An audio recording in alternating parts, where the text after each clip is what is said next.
What's up, viewer? You have just tuned into the best, the voice of all voices, the one and only voice who was sent here to enlighten you. That's right, you. Where you at? Right there. The viewer, about what's really going on. This here is going to be entitled We at War. And the reason why I'm going to label it that is because we are at war. I got a couple of questions for you, viewer, because I don't like eating alone, sort of speaking. Now I want to ask you this question. Matter of fact, a couple of questions. One, if somebody came in your house, try to kidnap your kids, or even your cat or dog for that matter, or your family, try to do any kind of bodily harm to your family, and you had the opportunity to cease it, what would you do, viewer? Would you just lay back and allow the intruders to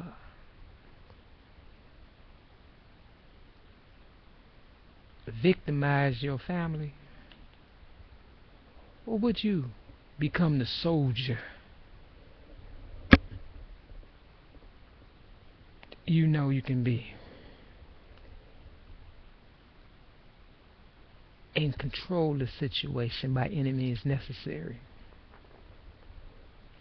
That's my question to you, viewer. Now I already know the answer, especially if you love your family and you're not out to, and I say this jokingly, wipe them out for the insurance policy or anything. You understand what I'm saying? You would do what you have to do.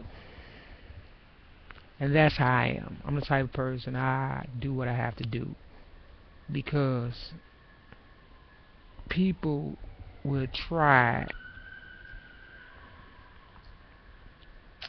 and take control over your life if you allow them to. Try to plant things in your head that don't add up to what's really going on. Try to make it seem as though you don't have a clue, that you're just stupid, you're dumb, you're naive, and you're gullible. You're an easy target to pursue and make whatever agenda they have come true. That's what a lot of my so-called family and friends thought of me. They thought that I was just a sleeping willow or whatever, a passive person that was sent here to be a nobody. The kind of person that they could use as a scapegoat to come up in the world. Now, a lot of people, important people, went along with the plan, thinking that I will give in to all their threats and their intimidations, their bodily harm that they send my way through other people, such as gangbangers. People that want to make a name for themselves off of my blood, sweat, and tears. I mean, what's a person to do that has been left in the world after being in a war for 45 years now? I've been fighting this war for 45 years. I'm 45 years old. And yes, I look pretty damn good for my age. Not to mention I'm a female. Take that, huh? I know, it's confusing, isn't it? Yeah, that's what I say, you know. The whole damn world is looking like me now. Confused. uh, Viewer, I try to talk one-on-one when I do these here videos because I try to open up the mind of people to get into their psyche, to, you know, get into their heart and their conscience and their belief system other than, I can't stand black people. You know, I can't stand them either sometimes.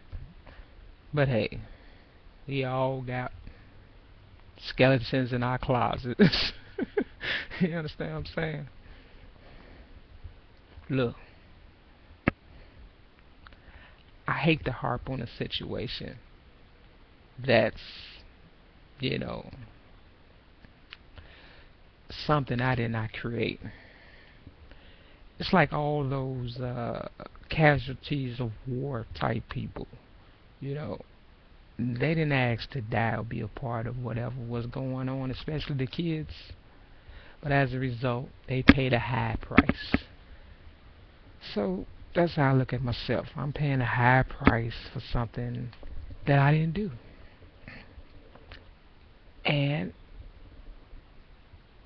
that is a lot of things that they try to make it seem as though I have done, which is not a whole lot. You know, try to make life better. Imagine that. There's people out there that don't seek your best interest, viewer. They just want to make money off your blood, sweat, and tears. You know, how many soldiers have gone to war and came back disfigured, you know, depressed, suicidal, you know, because they've seen some things over there that no human being should have seen and probably shouldn't have done, because they know in their heart that it's all for nothing. More money, more money, more money, more oil, more control over somebody else's place. You understand what I'm saying? More invasion.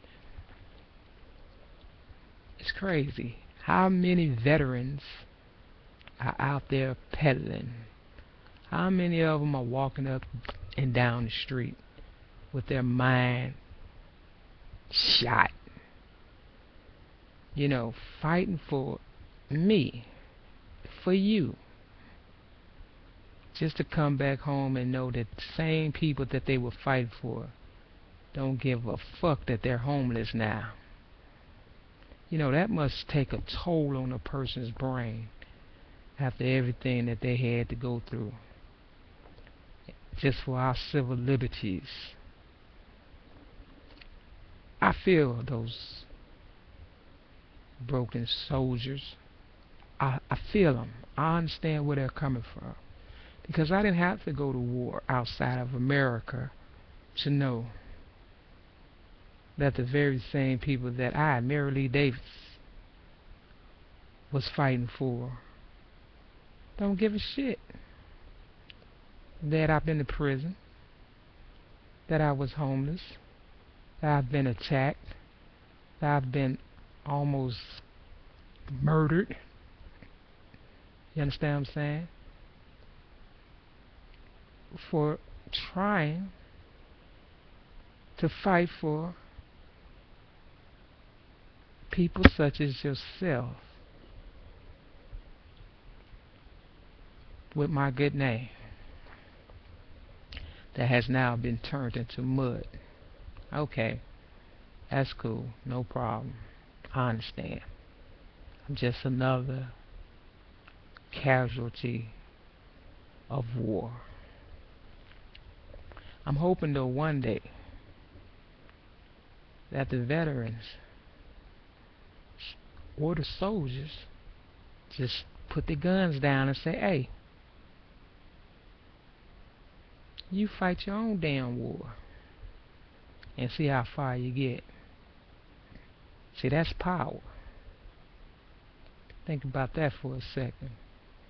If everybody just woke up and said, you know what, I'm tired of fighting for a motherfucking country that don't give a fuck about me. I mean, it's been proven over and over again. 9/11 was a prime example of that. Or did we forget? Tulsa, Oklahoma was a prime example of that. That was the first 9/11 imposed on by your government. I ain't nothing nice, people. I give it to you straight. I let you know the truth, whether it hurts or not, because it has to be told. I paid a dear price. I don't care if you know, I'm one of them fallen soldiers. It doesn't matter to me. I'm at a point now that they have taken everything but my life. I have nothing to lose but my life. And as you can tell by the way I'm speaking, it's worth a lot, don't get me wrong, but you know, right now it's just kind of, you know, meaningless, you know, because I'm not doing the things that I once loved doing. I love people. I like interacting with people. But that day has passed. Things have changed, and I have been forced to just kind of like let this little light of mine shine a different way. The Statue of Liberty, you know, this is not the home of the free. I don't believe that. I'm not free. Not at all. I've been a slave for 45 years in America, and I've yet to go back to Africa. But if somebody want to give me a ticket, please, because I can't afford it like Dave Chappelle. Send me a ticket so I can go to the motherland before I die and kiss the sacred ground that I suppose to have been born on. Since they don't want to give me my reparations here, you know what I'm saying? At least let me see the motherland before I die. You know what I'm saying?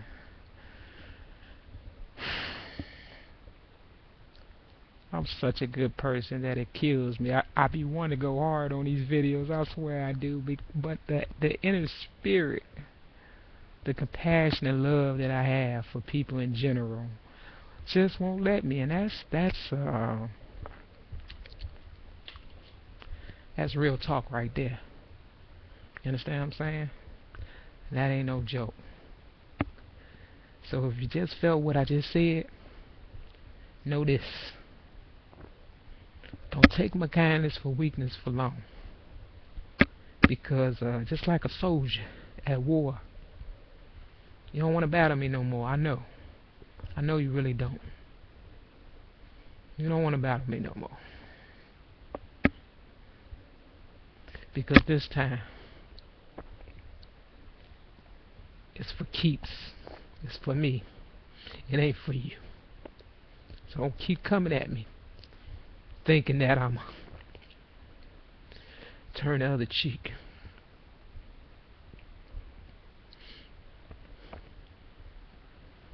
To my government, it's time to pay up. Black people have paid a hell of a price.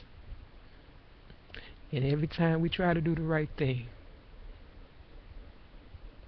you shit on us even more. We can only take so much. Help the kids, man. Do the right thing, Barack Obama. You didn't help everybody but black people. When do we get a fair shake?